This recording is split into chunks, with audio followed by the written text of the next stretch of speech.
दोस्तों, अगर आप भी दिल्ली और कोलकाता के बीच आईपीएल का 16वां मुकाबला देखने के बाद खुश हो तो वीडियो को जरूर लाइक कीजिएगा। दोस्तों, आप सभी तो जानते हैं कि जब भी कोलकाता और दिल्ली की टीमें आमने सामने होती हैं तो महामुकाबले अपने आप रोमांचक हो जाते हैं, क्योंकि एक तरफ ऋषभ पंत रहते हैं तो दूसरी तरफ श्रेयस अय्यर अपनी पुरानी टीम को हराने की हमेशा खोजबीन करते हैं। और हुआ भी यही, केकेआर ने टॉस जीतकर पहले बल्लेबाजी करने का फैसला किया। शुरुआत इतनी धमाकेदार थी कि यहाँ पर दिल्ली के कप्तान ऋषभ पंत के भी पसीने छूट गए। हुआ ये कि फिल सॉल्ट और सुनील नारायण ने पारी की शुरुआत की। दोनों बल्लेबाजों से हर कोई उम्मीद लगाए बैठा था कि बड़ी साझेदारी देखने के लिए मिलेगी, लेकिन इस बीच एक छोर पर सुनील नारायण ने तो ताबड़तोड़ बल्लेबाजी करना शुरू कर दिया, तो दूसरी तरफ फिल सॉल्ट अभी अपनी आंखें जमाने की कोशिश कर ही रहे थे। तभी एंड्रिक नॉर्किया को 5वें ओवर की तीसरी गेंद पर ऋषभ पंत ने 5वें ओवर में भेजा और उन्होंने आते से ही ट्रिस्टन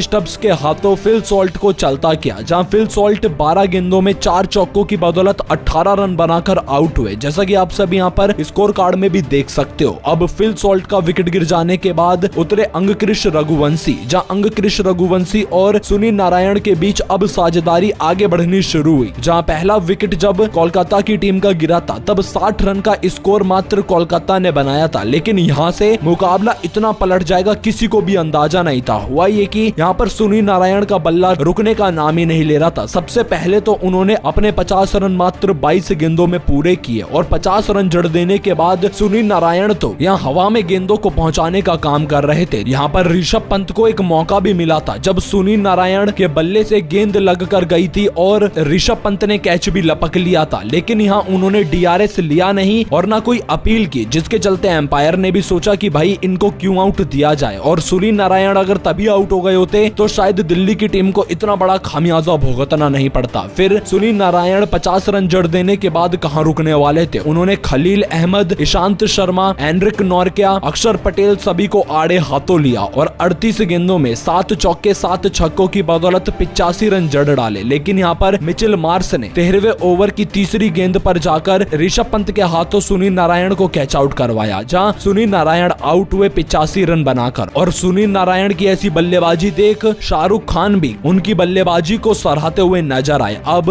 सुनील नारायण जब आउट हुए तब केकेआर की टीम ने 164 रन के कुल स्कोर पर 2 विकेट गंवाए थे। अब अंगक्रिश रघुवंशी और आंद्रे रसल पर पूरी जिम्मेदारी थी स्कोर को 7वें आसमान पर लेकर जाने की, लेकिन यहाँ पर अंगक्रिश रघुवंशी अपना 50 रन पूरा करते के साथ एंड्रिक नॉर्किया को विकेट दे बैठे, जहां ईशांत शर्मा ने शानदार कैच लपका और अंगक्रिश रघुवंशी 5 चौके और 3 छक्कों की बदौलत 54 रन बनाकर आउट हुए और इसी के साथ केकेआर को 3 बड़े झटके लग गए। अब 3 विकेट गिर जाने के बाद कप्तान श्रेयस अय्यर आंद्रे रसल का साथ निभाने के लिए आए। यहाँ पर दोनों बल्लेबाजों से उम्मीदें तो अभी भी जारी थी कि यहाँ आज का स्कोर 280 के पार जरूर जाएगा, लेकिन यहाँ पर श्रेयस अय्यर ज्यादा देर तक टिक नहीं पाए और 11 गेंदों पर मात्र 18 रन बनाकर खलील अहमद की बाहर जाती हुई गेंद पर बड़ा शॉट लगाने के लिए चले गए और ट्रिस्टन स्टब्स ने आउटसाइड ऑफ की तरफ कैच पकड़कर उनको चलता किया। और यहाँ जब श्रेयस अय्यर का विकेट गिरा तब कोलकाता का स्कोर 232 रन पर पहुंच चुका था। अभी भी 3 ओवर शेष बचे हुए थे। आंद्रे रसल और रिंकू सिंह ने तो अब ठान लिया था कि आज मैच में 300 रन किसी भी हाल में बनाने हैं, लेकिन यहाँ पर आंद्रे रसल और रिंकू सिंह जब ताबड़तोड़ बल्लेबाजी करने लग गए तभी एंड्रिक नॉर्किया ने आकर रिंकू सिंह को फंसा लिया, जहाँ रिंकू सिंह 3 छक्के 1 चौके की बदौलत 8 गेंदों पर 26 रन बनाकर अपना विकेट गंवा बैठे और इसी के साथ कोलकाता की टीम को यह 5वां बड़ा झटका 264 रन के कुल स्कोर पर लगा। और फिर क्या था, यहाँ पर रिंकू सिंह के आउट होने के बाद फिर ईशांत शर्मा ने आंद्रे रसल का शानदार विकेट ले डाला और 41 रन बनाकर रसल भी चलते बने, जहाँ अपनी इस पारी में उन्होंने 4 चौके और 3 बड़े छक्के भी लगाए, जैसा कि आप यहाँ पर देख भी पा रहे होंगे। और आंद्रे रसल की इसी बल्लेबाजी के बलबूते पर कोलकाता की टीम 20 ओवर में 7 विकेट गंवाकर 272 रन बना पाने में कामयाब हो सकी। अब दिल्ली कैपिटल्स के आगे 273 रन का लक्ष्य था। हर किसी को पता था कि दिल्ली की टीम 273 रन बिल्कुल भी बना नहीं सकती, क्योंकि यहाँ पर अगर गेंदबाजों की बात की जाए दिल्ली के लिए सबसे ज्यादा 3 विकेट एंड्रिक नॉर्किया ने लिए, तो वहीं 2 विकेट ईशांत शर्मा के नाम रहे और 1-1 विकेट खलील अहमद और मिचेल मार्श को मिला। लेकिन आप यहाँ गौर कर सकते हो कि तेज गेंदबाजों का बोलबाला इस मैदान पर था और जिसका खामियाजा ये हुआ कि दिल्ली कैपिटल्स को कोलकाता के गेंदबाजों के आगे टिकना बेहद ही मुश्किल और चुनौतीपूर्ण अब नजर आ रहा था, क्योंकि यहाँ जब पारी की शुरुआत दिल्ली के लिए पृथ्वी शॉ और डेविड वार्नर करने के लिए आए तो दोनों बल्लेबाजों ने मिलकर जब पहले ओवर में मिचेल स्टार्क के 11 रन बना दिए थे तब तो लगने लगा कि अब दिल्ली की टीम तो इस मैच में वापसी कर सकती है, क्योंकि दोस्तों पिच बल्लेबाजों के लिए काफी अनुकूल मानी जा रही थी। यहाँ पर छक्के चौके मात्र गेंद को हिट करते के साथ ही जा रहे थे। तभी कप्तान श्रेयस अय्यर ने चाल चली और उन्होंने दूसरा ओवर तुरंत फिकवाने का फैसला किया वैभव अरोड़ा से, जहां उन्होंने चौथी गेंद पर तो चांस बनाया पृथ्वी शॉ को एलबीडब्ल्यू बोल्ड आउट करने का, लेकिन वहां तो वो बच गए, मिसिंग हो गई थी गेंद। लेकिन दोस्तों अगली ही गेंद पर फिर से पृथ्वी शॉ ने बड़ा शॉट लगाने की कोशिश की और यहाँ पर कैच लपक लिया वरुण चक्रवर्ती ने शानदार। और यहाँ इस कैच को एम्पायर ने भी देखा, काफी परखने के बाद पाया गया कि पृथ्वी शॉ आउट है, जिसके चलते यहाँ दिल्ली की टीम को पहला बड़ा झटका लगा और पृथ्वी शॉ की 10 रन की पारी यहीं समाप्त हो गई। दिल्ली कैपिटल्स की टीम को मात्र 21 रन के कुल स्कोर पर पहला बड़ा झटका लगा और ये विकेट गिरने के बाद अब दिल्ली के हौसले पूरी तरह से चूर चूर हो चुके थे। हालांकि यहाँ पर तीसरे नंबर पे बल्लेबाजी करने के लिए मिचेल मार्श तो उतरे, लेकिन दोस्तों यहाँ पर मिचेल मार्श भी 2 गेंदों पर बिना खाता खोले ही मिचेल स्टार्क की फुल लेंथ की गेंद को आउटसाइड ऑफ की तरफ मारने की कोशिश कर बैठे और खामियाजा ये हुआ कि यहाँ चौका तो मिला नहीं, उनका कैच और लपक लिया रमनदीप सिंह ने और इसी के साथ दिल्ली की टीम को दूसरा झटका भी लगा 26 रन के स्कोर पर। अब 2 विकेट गिर जाने के बाद डेविड वार्नर और अभिषेक पोरेल से हर किसी को उम्मीद थी कि यहाँ पर ये बल्लेबाज कम से कम दिल्ली के लिए 100 रन तो बनाए, लेकिन आप तो जानते हैं कि जब इतने बड़े स्कोर का दबाव किसी टीम के ऊपर होता है तो वो टीम कमबैक कर जाती है या फिर उसी दबाव में दबती चली जाती है। लेकिन यहाँ दिल्ली के साथ यही हुआ। अब अभिषेक पोरेल भी इस दबाव को झेल नहीं पाए और वैभव अरोड़ा ने इसी का फायदा उठाया, जहां सुनील नारायण ने कैच लेकर अभिषेक पोरेल को भी बिना खाता खोले ही चलता किया। अब 27 रन के स्कोर पर 3 बड़े विकेट गिर जाने के बाद कप्तान ऋषभ पंत की एंट्री होती है। यहाँ पर डेविड वार्नर को साथ निभाने के लिए एक बल्लेबाज चाहिए था, लेकिन दूसरी तरफ उनका कोई भी साथ निभा नहीं पा रहा था। पहले पृथ्वी शॉ, फिर मिचेल मार्श, फिर अभिषेक पोरेल का विकेट गिर जाने के बाद दबाव की स्थिति और बढ़ती चली जा रही थी, लेकिन यहाँ पर डेविड वार्नर रुकने का नाम नहीं ले रहे थे। आखिरकार वो बता रहे थे कि इस मैदान पर रन भी बनाए जा सकते हैं, जिस वक्त उनके बल्लेबाज आउट हो रहे थे और डेविड वार्नर की वजह से स्कोर अब आगे तो बढ़ने लगा। लेकिन दोस्तों मिचेल स्टार्क आज अपनी पीक पर थे, उन्होंने ठान लिया था कि मुकाबले को जल्द से जल्द खत्म करके दिल्ली की टीम को ऐसी हार देनी है जो कि आईपीएल में कभी ना हुआ हो। जी हाँ दोस्तों, यहाँ पर मिचेल स्टार्क ने डेविड वार्नर को चॉप्ड गेंदबाजी करवाते हुए उनकी गिल्लियां उखाड़ फेंकी, जिसके चलते यहाँ डेविड वार्नर के रूप में दिल्ली की टीम को अब चौथा बड़ा झटका लगा और डेविड वार्नर इस मैच में मात्र 13 गेंदों में 2 चौके और 1 छक्के की बदौलत 18 रन बनाकर चलते बने और 33 रन के कुल स्कोर पर 4 बड़े विकेट गंवा देने के बाद दिल्ली कैपिटल्स की टीम अब 200 रन से हारने की कगार पर पहुंच रही थी। एक तरफ ऋषभ पंत तो दूसरी तरफ ट्रिस्टन स्टब्स कोशिश पूरी कर रहे थे, लेकिन दोस्तों अब काफी देर हो चुकी थी और इस मुकाबले में दिल्ली की टीम को हार का सामना करना पड़ा। भले यहाँ पर ऋषभ पंत ने कोशिश पूरी की, लेकिन दोस्तों एक अकेला इकलौता बल्लेबाज अपनी टीम को कभी भी मुकाबला नहीं जितवाता, पूरी टीम का एफर्ट होना चाहिए मुकाबले के दौरान। बाकी दोस्तों अब आप सभी की क्या राय है कोलकाता के बल्लेबाज सुनील नारायण, आंद्रे रसल, अंगक्रिश रघुवंशी और रिंकू सिंह की बल्लेबाजी के बारे में, और आप इनको 10 में से कितने नंबर दोगे? अपनी कीमती राय हमें जरूर बताइएगा।